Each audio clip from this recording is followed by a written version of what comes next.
बहुत समय पहले की बात है। एक समृद्ध राज्य का राजा अपने राज्य का विस्तार करने के लिए प्रसिद्ध था। उसका मंत्री बहुत बुद्धिमान था। राजा मंत्री पर बहुत भरोसा करता था, क्योंकि वह राजा को कभी गलत सलाह नहीं देता था। राजा की बेटी अपनी सुंदरता और बुद्धिमत्ता के लिए जानी जाती थी। अब वह विवाह योग्य हो गई थी। राजा ने अपने मंत्री से राजकुमारी के लिए एक योग्य वर खोजने को कहा और उसे यह भी बताया कि राजकुमारी की एक शर्त भी है कि वह उसी युवक से विवाह करेगी जो उसके 3 सवालों का उत्तर देगा।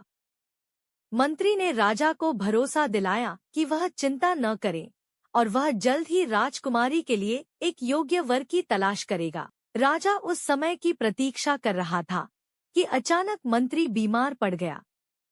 राजा ने उसका बहुत इलाज करवाया, लेकिन मंत्री को नहीं बचा सके।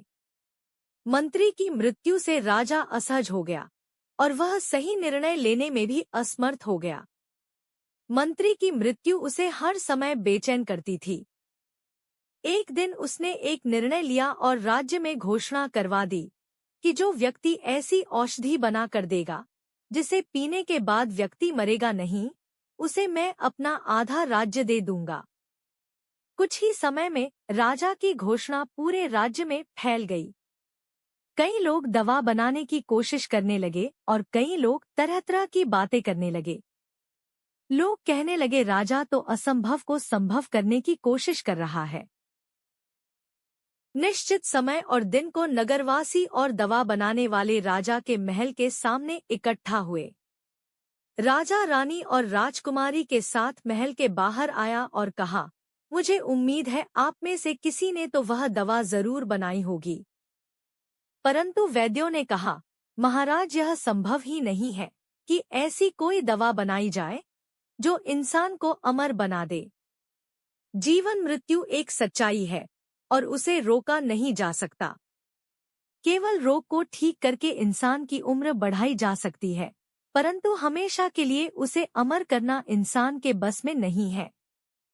इतना सुनते ही राजा को गुस्सा आ गया और उसने आदेश दे दिया कि इन निकम्मों को जेल में डाल दो। राजा का फरमान सुनते ही नगरवासी पुकार उठे, नहीं नहीं, ऐसा न करें। इन्होंने कई लोगों की जान बचाई है। इनके बिना रोगियों का इलाज कौन करेगा?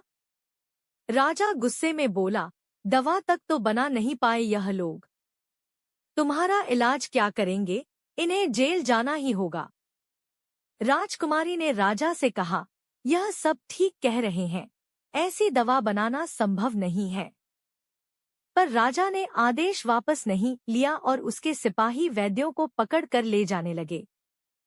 तभी अचानक भीड़ में से एक सुंदर नौजवान सामने आया और राजा से बोला, महाराज, मैं वह दवा बना सकता हूँ, परंतु मेरी एक शर्त है, पहले आप इन्हें छोड़ दे। राजा ने कहा, ठीक है, पहले यह बताओ, यदि तुम दवा बना सकते थे तो बनाकर क्यों नहीं लाए?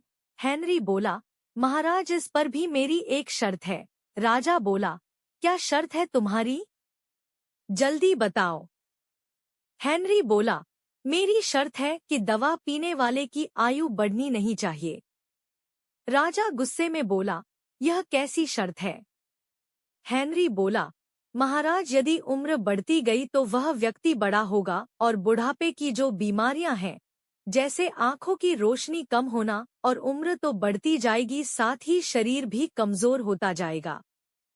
150-200 साल की उम्र तक उसे किसी न किसी सहारे की जरूरत होगी।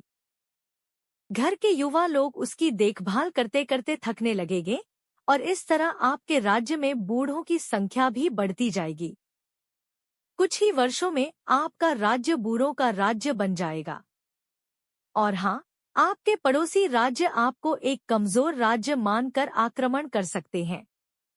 कमजोर बूढ़े उनका सामना कैसे कर पाएंगे?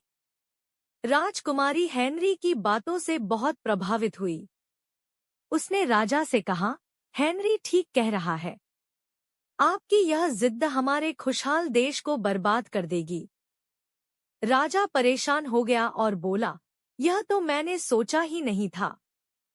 हेनरी बोला, जो जन्मा है उसकी मृत्यु भी होगी, यही कुदरत का नियम है महाराज। राजा बोला, हेनरी, तुमने मेरी आंखें खोल दी। मैं तुम्हारी बुद्धिमत्ता का कायल हो गया। राजकुमारी राजा से बोली, पिताजी, मुझे ऐसे ही युवक की तलाश थी। तो राजा ने हेनरी से कहा, तुम मेरे दामाद बनने लायक हो, परंतु पहले तुम्हें मेरी बेटी के 3 सवालों के जवाब देने होंगे। हेनरी ने कहा, मैं कोशिश करूंगा। राजकुमारी ने कहा, मेरा पहला सवाल है, पृथ्वी पर पहाड़ ज्यादा है या मैदान?